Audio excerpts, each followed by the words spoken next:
What's up, you guys? Welcome back. All right, I'm back with another hot topic. This one is how to stop attracting third-party energy and how to call in devoted love instead. But we've got to start with the first part, which is how do we start to dissolve this pattern of third-party energy?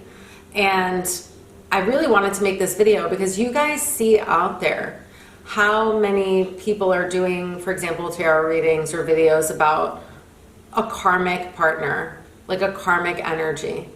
So I'm going to start this video out with the laws of karma, because like attracts like. That's the first law of karma. If you have this pattern in your reality at all, even just a sliver of it, it's still active in your own field. Like, you're creating it. So we've got to actually, before we even get into that, let me do my disclaimer. My disclaimer, because this topic can be really activating for people because they truly think they have no part in it. That it's the other person who's unavailable. The other person has commitment issues. The other person's afraid of intimacy. Newsflash, if we're experiencing it, it's because we're co-creating it. So there are no victims in the story. There's nobody to blame. That's it. In order to truly transform things in our world, we have to take radical responsibility for the fact that if it's here, it's because we've created the causes for that result. So the first law of karma, like attracts like. You wouldn't be attracted to this, it wouldn't even enter your orbit if it weren't active within you somewhere. This belief, these beliefs around third-party energy. So like attracts like is the first law of karma. The second law of karma is karma expands, it grows. The third law of karma is that you need a cause to experience a result. So to get an apple tree, you need to plant an apple seed. To experience unconditional love, you need to give love unconditionally, especially to the people with whom it feels difficult. Again, that doesn't mean have no boundaries. There's a lot of nuance there, but I'm just saying to have a result, you need the cause for it. You can't plant an orange seed and get an apple tree. You can't plant a tomato seed and get an apple tree. You need an apple seed to get an apple tree. And the fourth law of karma is that if there's no cause, there is no result. Therefore, an apple tree is not, poof, miraculously appearing out of nowhere. The seed needed to be planted first, which means third-party energy is not, poof, appearing in your reality out of nowhere. There was a cause for it that you created, or it wouldn't be there, because not everybody experiences this. So that's the first place to start. This is the intro. If you're ready, let's keep going. Because I've transformed through this and I've helped so many people with this, and I can tell you guys, like, number one, you can absolutely dissolve this and stop participating in any possible way. Stop attracting it, stop being attracted to it. In many cases, when you do, the people that were involved will dissolve. They'll disappear from your life. In some cases, you can transform this pattern with that actual person that you're struggling in it with. Sometimes that's the case. That's not going to be the case for everyone, but that's also possible. There are a lot of possibilities here, but none of that is possible unless you take responsibility. So that's where we'll begin. You know, like I said, people love, if you're, think about it, if there's a karmic partner, that's your karma. That's your karma, or you wouldn't be seeing it.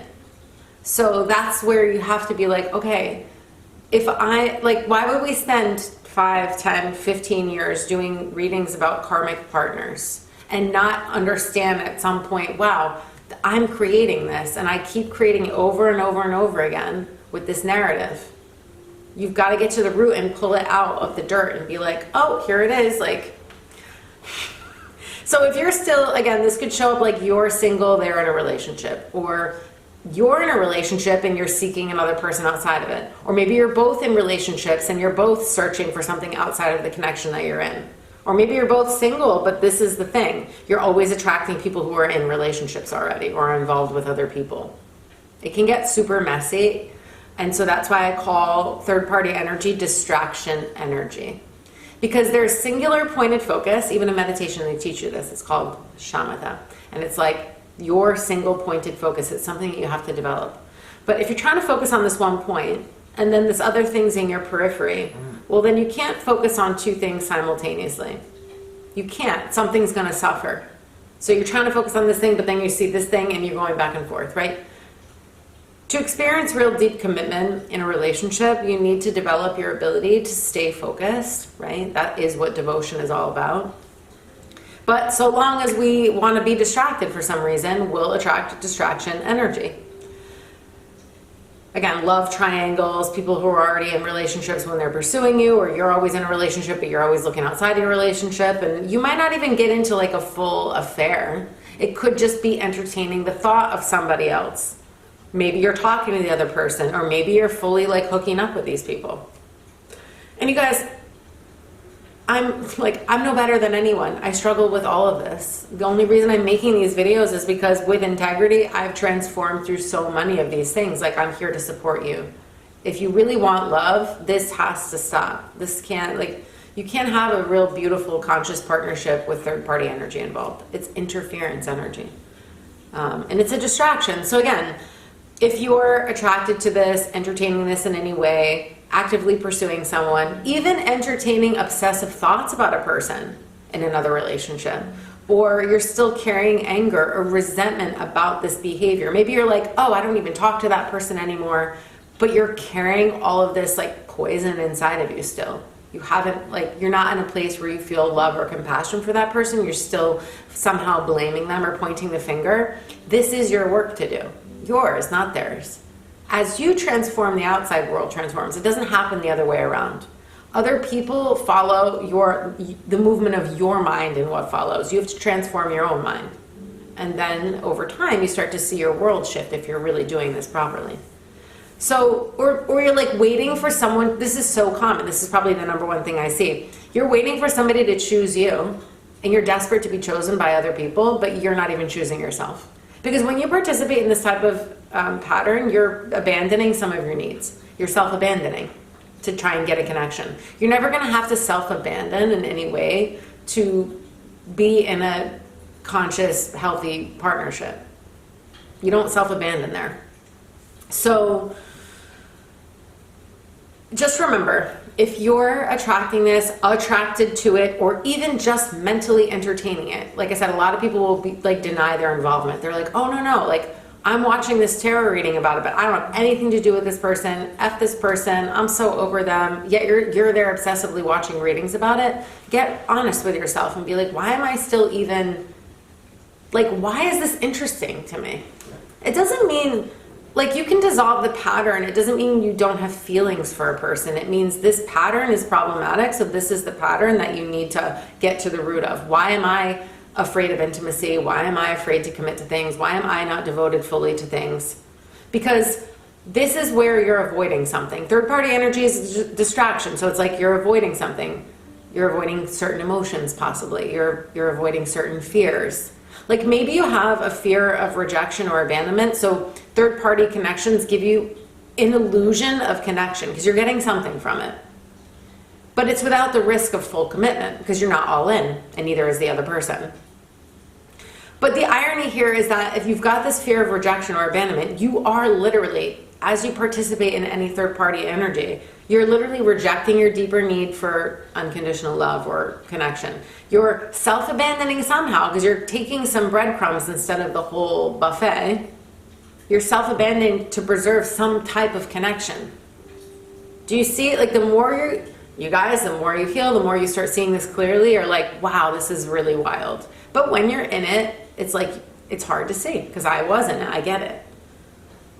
And I was also like wanting to blame other people, but when I stopped blaming and I'm like, I'm the root of this, I'm the common denominator here, then it started to go away. And I stopped attracting it. In fact, I started repelling people like this, or this energy. It literally, I don't attract it anymore. This doesn't come anymore. And if there are lingering threads, then I notice, I observe it, and I continue to create and plant the seeds of what I actually want. More devotion, more presence, more compassion, more love, more commitment, whatever it is, more consistency.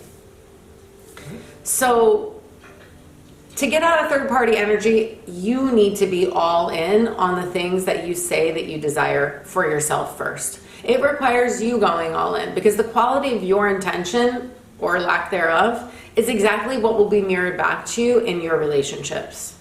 Platonic or romantic, by the way. This isn't just romantic. But obviously in this video, we're talking about romance. To attract a devotion and a conscious, healthy partnership, it requires, number one, like I said, radical personal accountability. emotional maturity, and a willingness to grow through your own patterns, to transform your own stuff, to really be willing to do that first. Before you even try and start practicing this with somebody else, you've got to be willing to do it for yourself.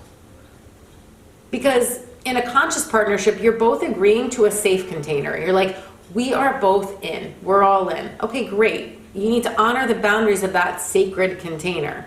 Because alchemy, for an alchemical reaction to happen, like a diamond goes through the fire to become a diamond, like you need the proper container. If your container is leaky, like there's leaky energy between you and another person, and there's this third party energy, this could even be remnants of previous, like maybe the person's single, but they don't create closure with exes. And so there's like these exes, almost like a graveyard in some cases, of old connections that haven't completely dissolved, and they're just lingering. It's like all these threads lingering of unfinished business, even if the person says they're finished, but energetically there are still ties. Like I know people who almost hoard their old relationships and they don't maybe give the person proper closure.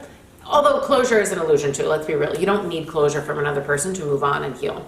But in some cases people ghost, like they'll get really hot and heavy, or they'll engage with someone and then they ghost them, and the other person's got like anxious attachment and they never feel like they got the right answer, and then they keep chasing the unavailable person. So you might meet a person, especially if this pattern is really active, and that person has all, like, or people that keep in contact with all their exes. I'm not judging. Like I only have one, my ex-husband, and we have a very healthy relationship, but I don't reach out to him, like we're on good terms, but he has another life. He's remarried. He has another partner in a new life. So it's like, I'm so happy for them. I don't, what I'm saying? We're not like texting each other all the time, but we're on very good terms.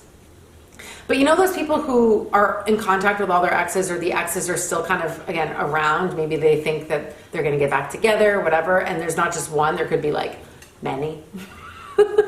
So just notice, like, why would that be in your reality in any capacity if you haven't finished business in your world? That's why it shows up. It's always a mirror. It's always a mirror, especially when it's hard to look at, especially when you don't want to see it. It's like, well, that's ugly. I don't want to admit that I'm co-creating this. But you have to in order to transform this. So, like, if you're attracting people who have a fear of intimacy, which again can look like being inconsistent, flaky behavior, like hot and cold, they're avoidant, they run away, they ghost when things get challenging, or just ghost in general, ghost people. There's no villains. People have issues, that's it. So if you're involved in this, then you're struggling with these same issues, or you wouldn't be a vibrational match. Like, you're only an energetic match to this energy so long as you're somehow emotionally unavailable, or running from yourself, or not choosing yourself, or avoiding things in your own life, or resisting committing fully to things on your end, or self-abandoning and ignoring some of your own needs. That's the only way you could be a match to this. Otherwise, you won't be an energetic match, therefore the stuff will stop appearing. And so this is the perfect way to not go all in. You avoid the risk that comes with deep intimacy, and you get some of your needs met, but without full vulnerability, without putting it all on the line. But to have deeply devoted love, you need to risk it. You need to risk it all. It is like that. You're literally saying, I am agreeing to going all in with you without the guarantee that this is going to be happily ever after, because we never know if that's true. That's never a guarantee, you guys.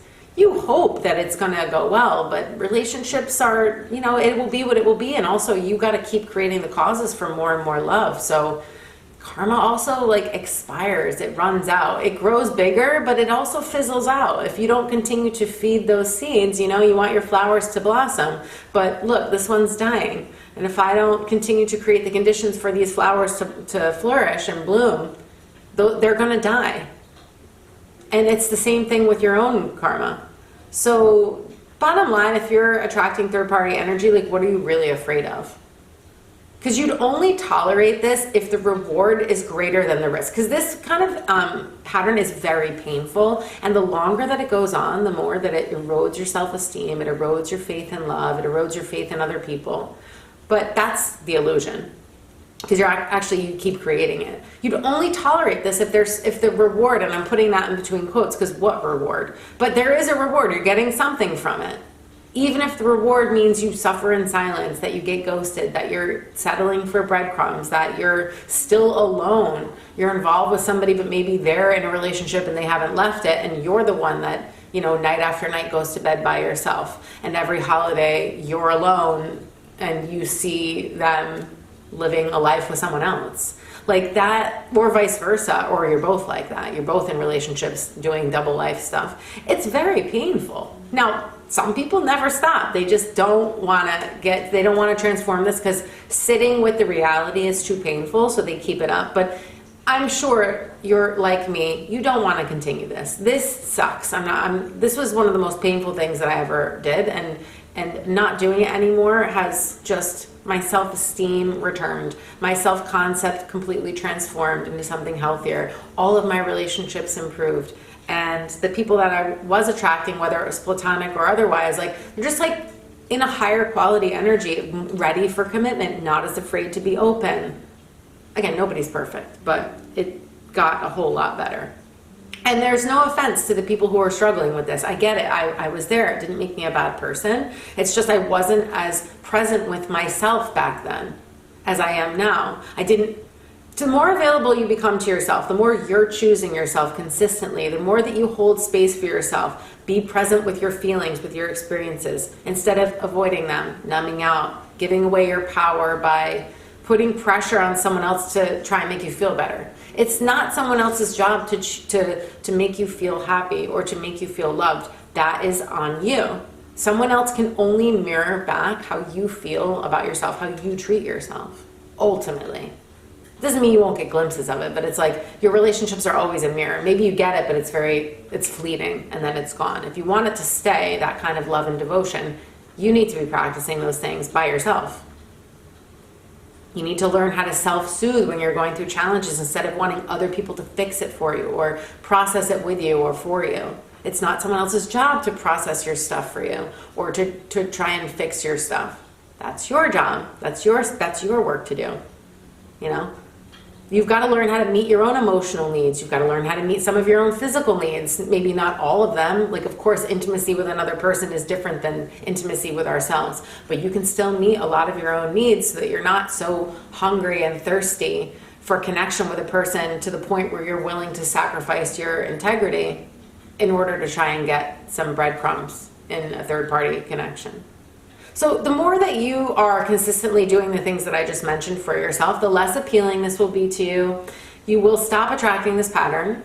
You will stop being attracted to this pattern. It doesn't mean that you don't have an attraction for the person. You might be attracted to the person, and that's okay, but you have to get real with yourself. Do you want to be attracted to this person with this pattern, or would you like to be with a person who genuinely wants to be there and doesn't run away? Well, then you have to genuinely learn how to stay in the energy of love and stay present with yourself.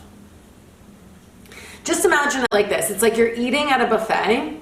You're finally, you've gotten past this point. Now you're not starving anymore. You're not starving for love. You're not starving for attention. You're not starving for affection. Because that's why people are attracted to this. They're starving. They're hungry. They're thirsty. They're like, I need. Instead of meeting the need for themselves, they're looking for it out there and expecting this unavailable person to offer it to them when that person's also unavailable to themselves. So imagine that you're past this point. You're in a much better place now. You are eating. You're like, I'm at the all-you-can-eat buffet of the most delicious food that I've ever eaten in my entire life. I feel satiated. I feel happy. And then this person comes around. You're at this amazing point. You're like, I feel powerful. I feel confident. And this person comes back around and is like, and then they toss you 3 sunflower seeds on the ground in front of you, and they're like, enjoy. And you're like, seriously? So that's how it feels. It actually starts to feel ridiculous, this pattern, when you genuinely are showing up for yourself, because you realize you were living on crumbs. You were starving. And you were starving yourself of genuine love, of genuine presence, because it always starts with you. Feed yourself, That's why we have practices. This is why I have a spiritual practice. This is why I have a meditation practice. This is why I have my own self-intimacy practices and rituals. This is why I chose to break this cycle. And I knew that I was the root. It's like when I stop abandoning myself, I will not attract people who are half in, half out. You won't. And if you did in the past, let's say, for example, you transform a connection with a person and you both were struggling with this and it starts to get better with that person, just know the more that you transform this, like they'll start doing what they need to do in their world, and perhaps down the line, you know, you're able to reconnect and you're both actually more available at that point. Like I said, that doesn't always happen, but it can happen. It has happened. But you got to start with you. You can't be sitting here obsessively thinking, when are they going to get better? You get better, and then your world will shift. This is a big one, you guys. Listen, you can start with some of the resources that I've created for you. So I've got below, if you're single and you're, you know, really wanting union, you want a conscious relationship, but you're not there yet, I created an audio bundle. It's called The Vow, which again is all about choosing devotion, but you have to start in your own reality with yourself and in your world. And it's an audio bundle. So there's a class called The Vow, and then there's a class called Fully Claimed, about attracting a person who's all in, who wants to be all in with you. So that audio bundle is $39, and it's 2 audios. One's like 40 minutes, the other one's about an hour. And that's great if you're still single. But you're on this threshold, you're like flirting with the concept of being all in, but maybe, again, you're still under the impression or in the illusion that it's the other person's fault. So this is where you can really start to change your world. I've got a beautiful program for women only called Return of Venus, and this is an embodiment program that really is to get back in touch with you. This is like where you start to create a self-care / spiritual practice to begin choosing yourself. Like, this is where you really start to transform it, by creating the practices where you're showing up for you every day. And that program specifically is for people who have a tendency to be chasing and trying to force and control and manipulate situations, and you feel out of touch with your body, your intuition, your sensuality, your sexual energy. That's what that program was designed for. It's self-paced, so you can move through it at your own pace. I designed it as a 5-week program. Obviously, you could go longer if you needed to. And there's an option to add on a call with me. So if you didn't want to do it all alone, you wanted to also add in a call, you could do that. And you can always schedule a 90-minute session. My sessions are not just like tarot readings. Like, if we do a 90-minute intuitive session, I'm doing whatever feels necessary in the moment. Maybe I use cards, maybe I don't, depending on what you come with. And then I send you a follow-up email with resources. So that could be different meditations to use. It's like, I'll give you a little blueprint of next steps to follow. And some of that will include resources. It could be meditations I recorded. It could be other ones in my vault. I've got like a 15-year vault of resources. So it's very thorough. Like, you get the time together with me for personalized guidance, but also you'll get stuff afterwards to keep going.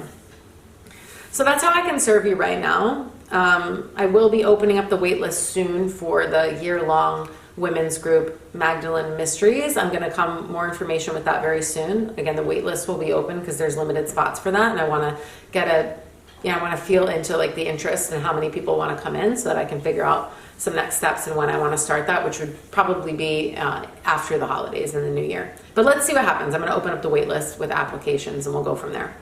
And that's it for now, you guys. I love you very much. If you've got questions, feel free to drop them below. I'm always reading your feedback. Also for future videos, if you guys have different questions and concerns and challenges that you're having, drop them in the comments, you guys. I'm watching and I take that in, and if it feels relevant to the community, I'll make a video about it. So that's it. I love you guys. I will see you in the next one.